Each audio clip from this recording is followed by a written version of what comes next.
Mesdames et messieurs, bonsoir et bienvenue dans cette édition. Voici les principaux titres de l'actualité. La fonction publique affine ses outils de gestion. Stabiliser la masse salariale devient une priorité. Le FUGAS s'impose comme un levier de transparence. Objectif, rationaliser la dépense et assainir l'effectif. La mer est comme levier de développement pour la Guinée. La marine marchande entre dans une nouvelle ère, refondation professionnelle et souveraineté au programme.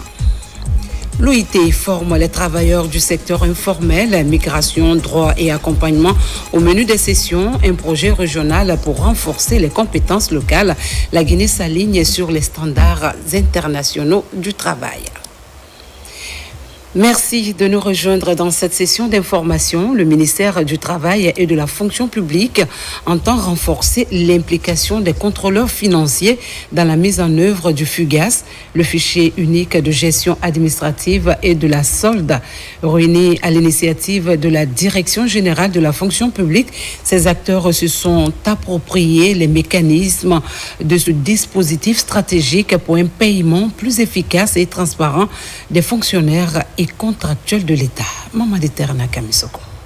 Après plusieurs années de pertes financières dues à une mauvaise maîtrise de la masse salariale des agents de l'État, la Guinée, sous l'impulsion du président de la République, a mis en place un fichier unique de gestion administrative et de la solde FUGAS. Cette plateforme intégrée, aujourd'hui pilotée par le ministère du Travail et de la Fonction publique, en collaboration avec plusieurs départements sectoriels, vise à assurer une meilleure stabilité et transparence dans le paiement des salaires. D'où cette rencontre avec les contrôleurs financiers. Le contrôle financier est capital. Nous, ce que nous faisons aujourd'hui, c'est faire en sorte que tous les acteurs clés prennent leur place dans FUGAS. C'est la mise en œuvre de ça qui est enclenchée aujourd'hui.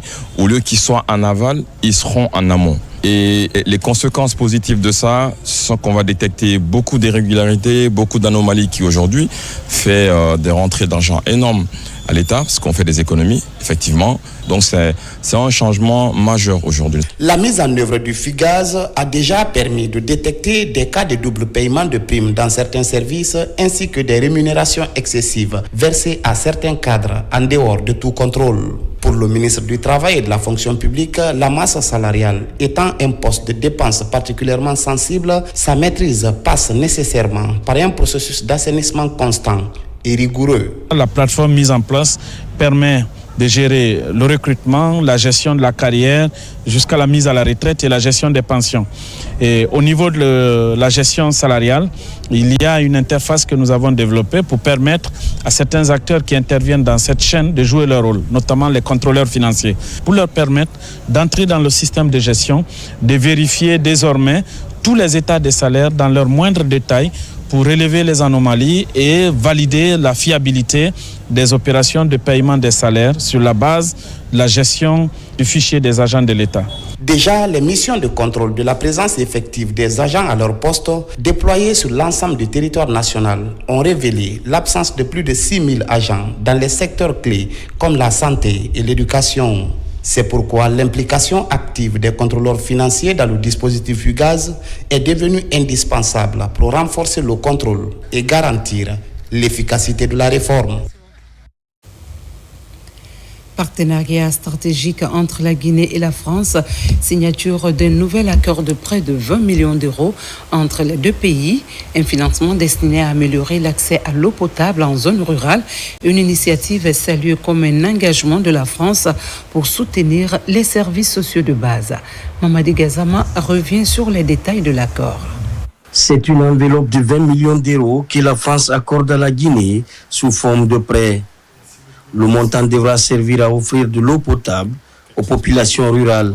Alors, je tenais à remercier les autorités de la République de Guinée et à travers elles, le ministre, son Excellence M. Souma, d'avoir fait confiance à l'expertise française pour résoudre cette question très importante de l'accès à l'eau en milieu rural. L'expertise de ces entreprises françaises, jointe aux autorités indépendantes qui mettent en œuvre cette politique publique, est le gage d'un succès pour le plus grand bénéfice des communautés. Ce geste permettra également à la Guinée de se doter d'équipements modernes et adaptés dans le cadre des données villageoises. Ce protocole d'accès touchera également le volet sanitaire. C'est un prêt, mais à un taux concessionnel. Et donc, du Trésor français, qui, il vous souviendra, est intervenu aussi dans d'autres segments de développement tels que les hôpitaux régionaux qui sont en cours de construction. Là également, c'est le Trésor français qui est intervenu, donc file en termes de financement. Donc, c'est des opportunités que nous continuerons à développer avec l'ensemble des partenaires en général, mais avec l'État français en particulier, et qui est présent dans toutes nos dimensions de développement. En signant cette convention avec la France, les autorités guinéennes comptent bien atteindre un de leurs objectifs qui consiste à offrir les services sociaux de base aux populations. Excellence académique, la Guinée honorée en N'Djamena, retour à Conakry de 59 enseignants-chercheurs guinéens ayant brillamment participé à la 47e session des comités consultatifs inter-africains du CAMES. Désormais maîtres de conférences ou assistants, ces universitaires incarnent les fruits des réformes engagées dans le secteur. Mounir Bari était alors arrivé. La Guinée célèbre une performance historique dans le domaine de l'enseignement supérieur. 59 enseignants-chercheurs viennent de réussir avec brio leur passage devant les comités consultatifs interafricains du CAMES lors de la 47e session tenue à N'Djamena. Un véritable exploit scientifique qui marque une montée en puissance du système universitaire guinéen. Aussi, félicitations pour le travail qui a été abattu. Félicitations à l'ensemble des encadreurs qui ont accepté de se mettre bénévolement au service de la nation pour aider les pairs à se faire évaluer. Félicitations surtout à tous ceux qui ont été admis. J'espère que l'année prochaine, on aura une centaine de personnes. Ces enseignants sont désormais maîtres assistants ou maîtres de conférences. Un record sans précédent rendu possible grâce à un encadrement de qualité, un mentorat rigoureux et des réformes ambitieuses portées par le ministère de l'Enseignement supérieur. L'année dernière, on célébrait 19 personnes. Cette année, on célèbre plus d'une cinquantaine de personnes. Voyez-vous, l'évolution est notable. Et avec des encadreurs guinéens aujourd'hui qui sont aussi au niveau des CTS du CAMES, en tant que président du Conseil des ministres du CAMES, je suis fier du résultat que la Guinée a engrangé. Mais surtout, cela nous amène à poser les bases d'une véritable réforme de l'enseignement supérieur et d'investir encore plus sur les écoles doctorales. Pour maintenir cette dynamique d'excellence, les autorités guinéennes misent sur la poursuite des réformes structurelles. L'objectif, repositionner la Guinée dans l'espace académique et répondre aux défis d'un enseignement supérieur de qualité. À la page justice, le chantier de la future prison moderne de Yorokogia progresse à un rythme satisfaisant. C'est ce qu'a relevé une récente mission de suivi et évaluation de projets présidentiels prévus pour accueillir jusqu'à 3000 détenus. Ce pénitencier d'envergure vise à améliorer les conditions de détention en Guinée et à répondre aux standards internationaux. Les autorités s'attellent également à relever les défis identifiés afin de respecter les délais contractuels. Tcherno Younoussaba, reportage. Complexe pénitentiaire de Yorokogia, le projet de construction de cette prison moderne de haute sécurité d'une capacité d'accueil de 3000 détenus avance. Les différents compartiments du chantier sortent progressivement de terre.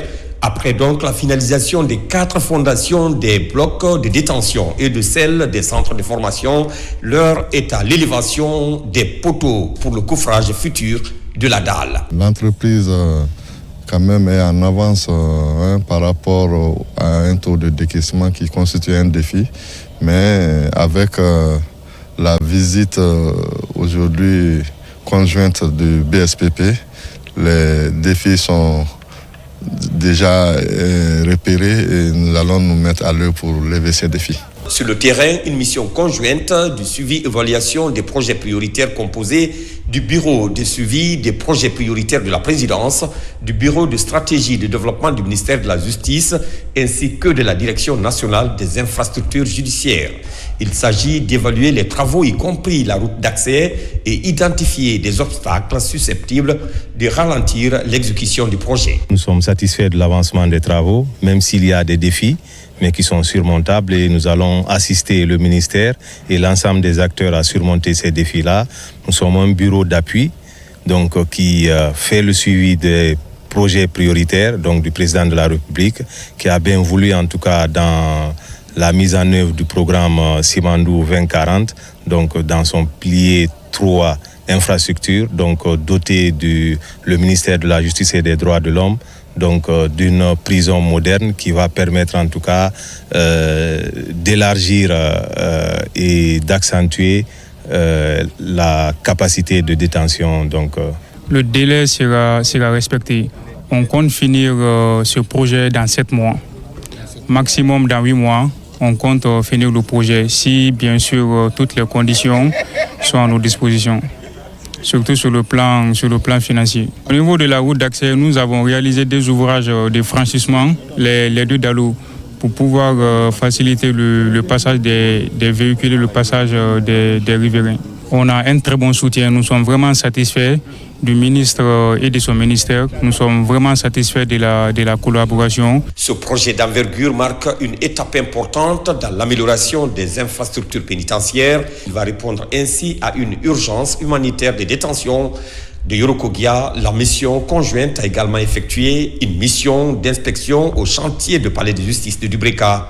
Cette infrastructure vise donc à rapprocher la justice des citoyens en vue d'une bonne administration de la justice.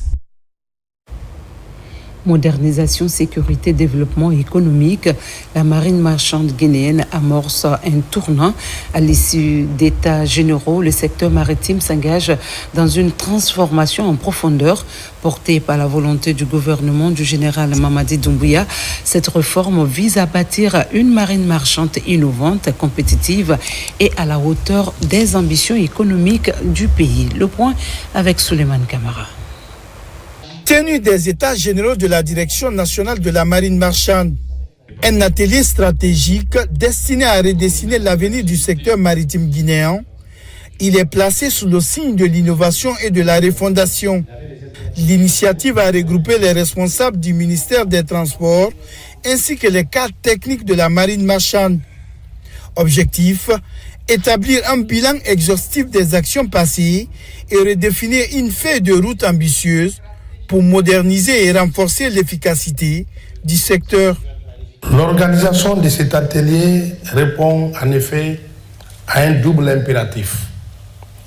Celui de capitaliser le vécu de ces derniers mois marqués par l'observation, les premiers ajustements et l'action, mais aussi celui de fixer ensemble les caps vers l'avenir. Nous devons désormais penser et agir pour bâtir une direction performante, moderne et humaine. Plusieurs axes stratégiques ont été prioritaires, notamment le renforcement de la gouvernance, la professionnalisation des méthodes de travail et la modernisation des outils techniques et juridiques. Ces travaux de la marine marchande seront également un élément d'ouverture vis-à-vis de la complémentarité au sein du secteur, du sous-secteur maritime, pour que dans une approche intégrée, une approche inclusive, l'ensemble des sous-départements du sous-secteur puissent se donner la main. Cet atelier représente pour nous un environnement stratégique pour ressortir les forces, les faiblesses et pour pouvoir faire un rebond, pour poser les bases du secteur maritime et portuaire qui sont pilotées par la Direction nationale de la marine marchande. On va essayer de ressortir les grandes lignes programmatiques et imprimer des projets et programmes pour le développement de tout le secteur en général. Ces travaux marquent le début d'une nouvelle ère pour la marine marchande guinéenne. Avec cette volonté, la Guinée se donne les moyens de construire une marine marchande moderne et compétitive, alignée sous la vision du président, le général Mamadi Doumbouya. Akindia, place à la modernisation du suivi des prix. Le ministère du Commerce, de l'Industrie et des PME déploie le SIMPRI, un système d'information et de management des prix. Objectif, doter les acteurs locaux d'un outil performant pour assurer la transparence et la régulation du marché. Abdul Karim Kamara pour les détails. Au ministère du Commerce, Industrie et PME, par la volonté de moderniser la gouvernance des prix, l'une des réformes est le système d'information et de management des prix SIMPRI. Celui-ci se veut un instrument de veille, d'analyse et d'anticipation au service de la stabilisation des marchés et de la protection du pouvoir d'achat. Nous voulons sortir de l'amateurisme, nous voulons sortir de l'attentisme pour effectivement nous permettre d'avoir des données en temps réel, mais que ces données puissent être analysées automatiquement afin d'orienter les décisions qui, effectivement, prises à temps, peuvent avoir des effets très importants jusqu'au panier de la ménagère. Ici, à l'école de la Direction nationale du commerce intérieur et de la concurrence, les directeurs préfectoraux et communaux ainsi que les inspecteurs régionaux du ministère s'approprient SIMPRI dans le but de son opérationnalisation. simpri.gov.gn est le site de la plateforme. Le SIMPRI va nous permettre au fait de remonter plus rapidement les informations au niveau national. Et ça va nous permettre de prendre des dispositions pour tout ce qui est la gestion des prix sur le marché. La gestion des utilisateurs, de la collecte des données et la validation par chaque superviseur de zone sont entre autres fonctionnalités de ce système efficace. Gérer et administrer, c'est anticiper. Vous ne pouvez pas attendre pour résoudre les problèmes, vous devez anticiper pour la résolution des problèmes. L'engagement est sans faille, afin que chacun de nous puisse s'en approprier pour l'efficacité sur le terrain. Au-delà des denrées de première nécessité, la Direction nationale du commerce intérieur et de la concurrence compte intégrer aussi le suivi par SIMPRI d'autres produits non alimentaires jugés stratégiques. Donc, à miser sur l'excellence dans le cadre de la qualification continue de son personnel, le CHU Donka renforce les compétences de ses cadres en gestion hospitalière, planification, qualité des soins, gestion moderne des structures, autant d'éléments abordés avec l'appui d'experts canadiens. Ce programme s'inscrit dans les objectifs de la concession canadienne. Tchernos Mandjalo, reportage. Au-delà de la modernisation des soins, la concession du CHU Donka a pour mission de renforcer les compétences managériales des équipes de gestion et médicale. Sur toute la ligne, l'hôpital doit fonctionner selon les standards internationaux qui régissent la marche des grands centres hospitalo-universitaires et grâce au partenariat avec l'École de santé publique de l'Université de Montréal au Canada, un programme est en cours pour certifier des responsables en gestion hospitalière. Alors cette formation est importante parce qu'elle permet de renforcer l'ensemble des capacités du personnel de leader de Donka sur l'importance qu'on va accorder dans un premier temps à la gestion axée les résultats, la gestion de projet, la gestion de la qualité et une certification Lean Six Sigma ceinture jaune. Avec les explications, chaque chef de service est obligé de mettre un truc de projet dans son service pour pouvoir améliorer vraiment la qualité des soins, la qualité du service et surtout pour la prise en charge de nos populations qui viennent dans ce grand hôpital nous voir malades.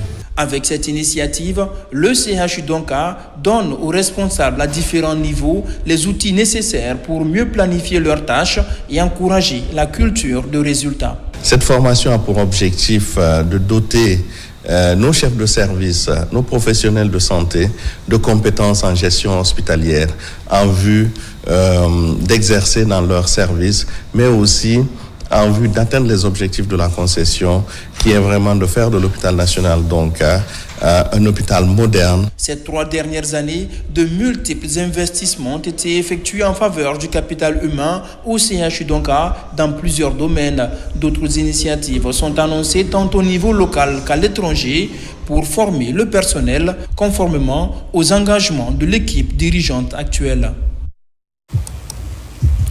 Pharmacie centrale avait un rééquilibrage des contrats de l'État.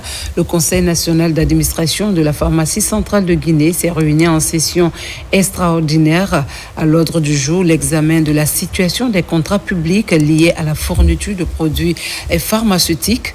Une étape déterminante alors que l'institution rencontre des difficultés à accéder aux marchés nécessaires pour assurer la continuité de la distribution dans les structures sanitaires du pays. Le point avec Adia Toubari. La réussite de la politique pharmaceutique repose en grande partie sur la pharmacie centrale de Guinée, qui est l'instrument de mise en œuvre. Selon le constat sur le terrain, la centrale accomplit sa mission d'approvisionnement en médicaments et dispositifs médicaux des établissements hospitaliers à la satisfaction de la population. Cependant, elle souffre depuis quelques mois de la non-obtention des marchés de l'État qui constitue un frein à son fonctionnement. Les membres du conseil d'administration réunis en session extraordinaire dénoncent cette situation. Nous sommes devant une situation sombre. De 90%, il y a une disponibilité de moins, d'égal ou moins de 60%. Si nous ne faisons rien, messieurs les administrateurs, nous nous dirigeons dangereusement tout droit dans le mur. Et c'est pourquoi, en tant que PCA, et avec votre soutien, nous avons initié un dialogue sur la plateforme et unanimement, nous avons tous décidé d'aller soit vers une réunion technique ou vers carrément une session. En 2021, un contrat programme élaboré et signé avec l'État donne l'acquisition de l'exclusivité des marchés de l'État à la pharmacie centrale de Guinée. Ce contrat semble être violé aujourd'hui par l'attribution des marchés de l'État aux fournisseurs privés. Ce, malgré de nombreuses stratégies de plaidoyer et de négociation auprès des autorités sanitaires. C'est pourquoi je demande à tous les administrateurs de délibérer avec conscience, avec patriotisme, en utilisant toute leur intelligence pour trouver en tout cas des pistes de solutions. Nous avons l'élaboration d'une feuille de route claire et concertée en vue de préserver la mission stratégique de la PCGSA et d'anticiper toute crise institutionnelle. Le conseil d'administration en tant qu'organe de gouvernance compte prendre les devants pour rétablir la pharmacie centrale de Guinée dans ses droits, ce qui devrait permettre au ministère de la Santé de maintenir les acquis obtenus dans la lutte contre la vente illicite des faux médicaments, tout en préservant la santé des Guinéens. Cap sur Beila pour l'emploi décent à 135 km de Zérékoré. L'Organisation internationale du travail forme les travailleurs agricoles et domestiques sur la migration de la main-d'œuvre. Financé par la coopération suisse, ce projet vise la Guinée, la Côte d'Ivoire et le Burkina Faso. Reportage signé Lancé Kamisoko. Dans cette salle, ils sont travailleurs et travailleuses agricoles et domestiques issus des différentes localités de Beila à se former sur de nouvelles techniques agricoles, mais aussi sur la promotion de leurs droits, ce qui devrait favoriser l'accroissement de la productivité agricole et leur employabilité dans le maillon de l'économie informelle. Les participants vont être outillés de techniques agricoles plus innovantes qui puissent les permettre d'aller pratiquer ces nouvelles techniques et enseignements reçus, qui toutefois permettra d'améliorer leur rendement et se positionner en tant qu'employeur mais aussi en tant que travailleur. Avec le boom minier qui pointe à l'horizon dans la région forestière, Beila a nécessairement besoin de se positionner dans tous les secteurs, notamment l'agriculture, afin de répondre à la demande croissante. 3 pays qui sont concernés par rapport à ce projet, le Burkina, la Côte d'Ivoire et la Guinée. Et pour la Guinée, Beila a été choisi comme un champ d'expérimentation pour ce projet. Donc d'abord, c'est ce qui me réjouit à plus d'un titre, qui prouve à suffisance que l'État vraiment n'oublie pas ma population. La formation qu'on donne là aura des impacts directs sur la production et la productivité, parce qu'on a pris des personnes qui sont dans les exploitations agricoles. Quand ils les forment dans ces domaines, je pense bien qu'ils auront quelque chose à apprendre et aussi à vulgariser à d'autres personnes. Baptisé renforcement de la gouvernance de la migration de main-d'œuvre dans les secteurs de l'agriculture et du travail domestique, ce projet est une initiative de l'Organisation internationale du travail OIT avec le soutien financier de la coopération suisse. Quand les orphelins redonnent vie au patrimoine, préserver, transmettre et valoriser les instruments de musique traditionnels menacés de disparition, c'est l'objectif d'un programme d'1 mois initié par le Centre international de percussion. 3 orphelinats sont concernés. Reportage au Centre culturel franco-guinéen avec Ousmane Ba et Mamadou Djoumaba. Des instruments de musique traditionnelle qui ont bercé plusieurs générations, mais qui sont aujourd'hui menacés de disparition. Boté, Nyényérou, Calebasse, tambiru et le siko. Pour leur redonner vie, 50 jeunes sont initiés à leur utilisation. Ils sont tous venus des orphelinats Assok, Hirondelle et Balé Mounafani. Une initiative des autorités à travers le Centre international de percussion. Nous avons vu qu'il y a des instruments qui sont en train de disparaître de par le manque de transmission de ces savoirs et puis du manque de documentation systématique de ces instruments. Donc on a pensé vraiment restaurer et poser des actions vraiment salvatrices pour pouvoir sauver ces instruments qui sont en voie de disparition. Non seulement aux fabricants de ces instruments et même aussi au rythme que produisent aussi ces instruments sont en train de disparaître. Pendant un mois, ces jeunes déshérités seront outillés par ces grands maîtres de la percussion traditionnelle. Une transmission pour préserver et surtout valoriser ces instruments.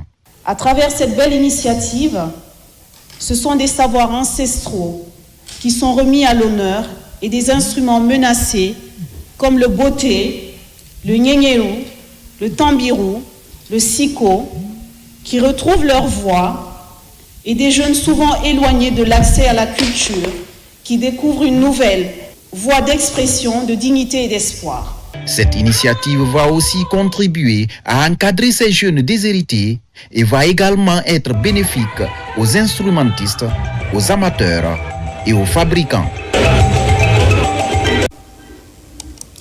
Ainsi s'achève cette édition. Merci de l'avoir suivi. En cette période de forte pluie, faisons preuve de prudence et de responsabilité. Évitons les zones à risque, sécurisons nos habitations et restons attentifs aux alertes des autorités. La Guinée, notre paradis, terre de richesse et d'innovation, a besoin de chacun de nous pour avancer en paix et en sécurité. Merci de votre fidélité. Excellent dimanche à tous.